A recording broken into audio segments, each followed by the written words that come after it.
escono fuori da ogni portone, ma quanti persone, perché sta città frida poppe popana. Persona, s'affacciano tutte allo stesso balcone, ma quanti persone che stanno a guardare. Al Teatro Troisi 3 giorni per ricordare il Salone Margherita, 20, 21 e 22 maggio 2022, scritta e diretta da Angelo Mirisciotti, con una compagnia di tutto rispetto per ricordare uno dei più begli spettacoli dell'epoca. Seguitemi.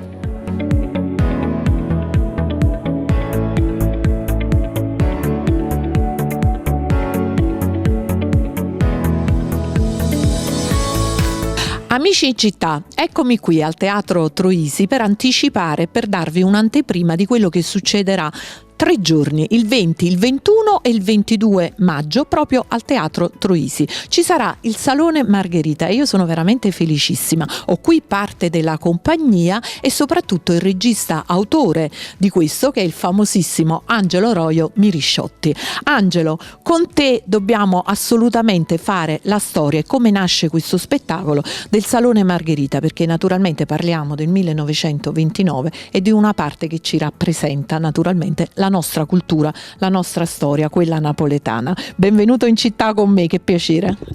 Grazie Lorenza, lo sai quanto ti voglio bene e quanto mi fa piacere in questo momento poter dialogare con te e raccontare questo spettacolo. Allora, questo spettacolo è un sogno, nasce come un sogno. Il sogno mio è quello di far conoscere ai giovani soprattutto e ricordare alle persone più anziane che cosa è stata Napoli negli anni passati. Purtroppo la vita attuale ce lo sta facendo dimenticare, siamo sopraffatti dalle cose negative, ci scordiamo le cose belle che Napoli ha insegnato a tutto il mondo, in particolare l'arte e la musica e la civiltà, direi pure.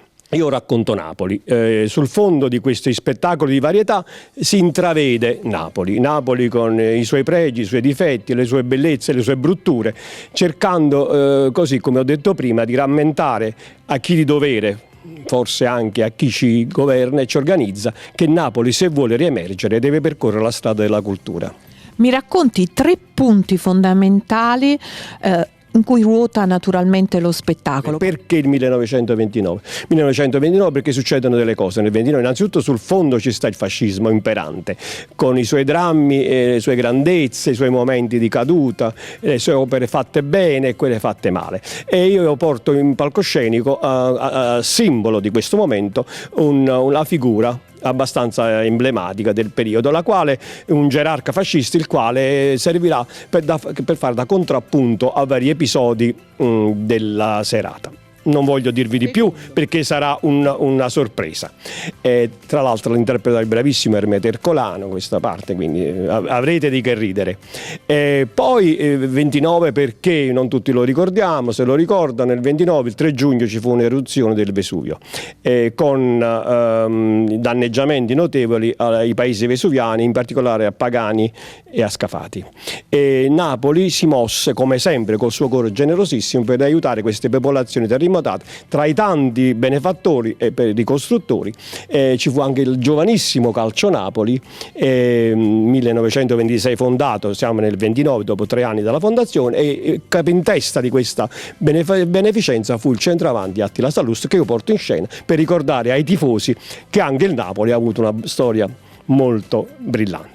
E terzo e ultimo punto, è un fattore mondiale, praticamente il crollo della borsa di Wall Street nel 29, praticamente in America cade la borsa e si porta appresso le economie di molti paesi ad essa collegata, e anche l'Italia ne subisce le conseguenze, e in particolare le conseguenze subiscono quegli italiani che, emigrati in cerca di fortuna in America, l'avevano fatta e quindi da questa crisi erano stati distrutti economicamente ed erano dovuti rientrare in Italia. Tra i tanti, uno su tutti, Beniamino Gigli, stella del Metropolitan di New York, quale rientra e torna a Napoli col piroscafo e si esibisce al Salone Margherita. Detta la storia, passiamo allo spettacolo. Una storia che si ripete, ahimè, perché mi sa che il periodo, siamo nel 1929, ma la guerra, la storia, l'economia si ripete. Ma parliamo dello spettacolo con un grande Luciano Salvetti, il tuo personaggio e il tuo momento storico. Il mio personaggio, in primis, lasciami dire che ti trovo in forma smagliante, sei sempre fantastica, è vero. Il mio personaggio è Armando Gil.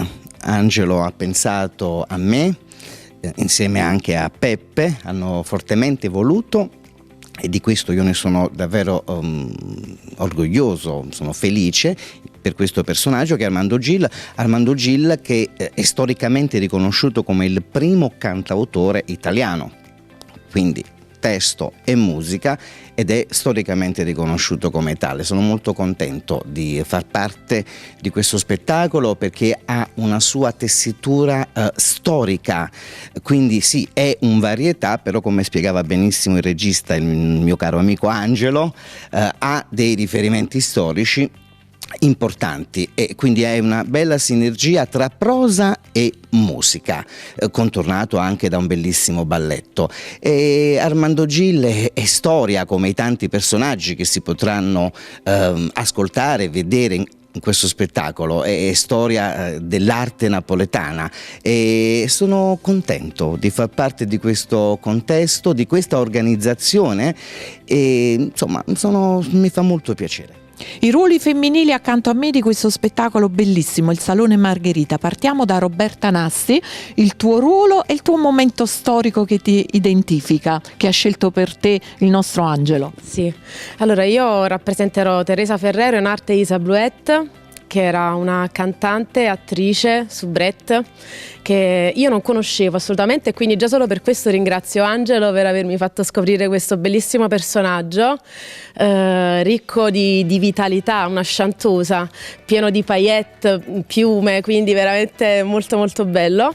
E poi tra l'altro lo spettacolo è anche molto divertente, e sono onorata di farne parte, quindi ritornare nel mondo del teatro per me è una grande emozione, perché io nella vita sono una cantante, una cantautrice, e ritornare appunto a recitare è sempre una grande emozione, sempre molto emozionante. Così forse portiamo anche i giovani a teatro a scoprire quella che è la storia del passato per vivere il presente. Un'altra cantante straordinaria, lei si chiama Elena Luciano. Elena, il tuo ruolo? Allora, io sono Gilda Mignonetta e per me è un onore poter interpretarla. Lei rappresenta il trade union in un momento storico importante tra l'Italia e quindi Napoli e l'America. E la cosa che più mi appassiona in tutta questa storia è la possibilità di cantare quello che fu il suo poi manifesto negli Stati Uniti. È stata presentata appunto la cartolina di Napoli a New York nel teatro per la prima volta, proprio perché era il grido, quasi il pianto del napoletano che non viveva più a Napoli, e quindi da una semplice cartolina nasce tutta una storia ricca di poesia, ricca di amore, ricca di sentimento. Quindi ancora di più per me la possibilità di interpretarla e la possibilità di poter parlare ai giovani, alle persone, traete spunto dai sentimenti, da una semplice cartolina, che è una cosa bellissima. Grazie Angelo. Peppe Di Fusco, lui è l'amministratore, o meglio il produttore del Salone Margherita, colui che ha scelto questo spettacolo puntando sull'autore e regista Angelo Roio Mirisciotti. Ebbene Peppe, allora innanzitutto ricordiamo i giorni al nostro pubblico. Si aprirà questo palcoscenico in quali giorni? Il 20, 21 e 22 maggio prossimo, ovviamente siamo ormai addirittura d'arrivo. Ricordiamo anche gli orari? Gli orari sono per il 20 e il 21 alle 20:30 e la domenica alle 18:30. Giustamente la pomeridiana. Senti, per acquistare i biglietti, perché già devono acquistarli assolutamente. Sì, assolutamente, acquistateli. Online c'è la possibilità di acquistarli tramite i siti riconosciuti, Etes, e ovviamente abbiamo anche la possibilità, abbiamo i numeri di telefono a cui riferirsi per l'eventuale vendita diretta. Quindi Perfetto. Peppe, abbiamo parlato e ci ha spiegato benissimo Angelo tutto quello che succederà, con un'ambientazione storica naturalmente del 1929, un cast di tutto rispetto, vero? Eh sì, mi sono svenato perché ho trovato veramente degli artisti fantastici.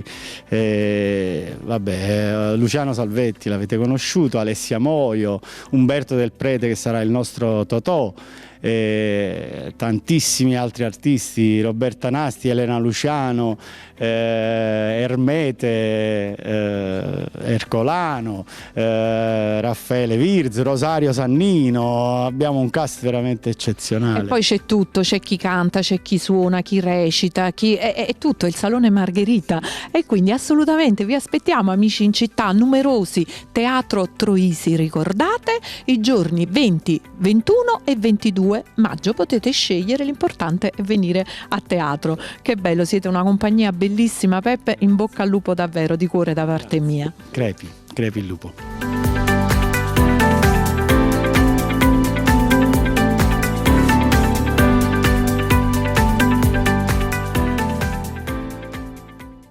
Persona, perché sta città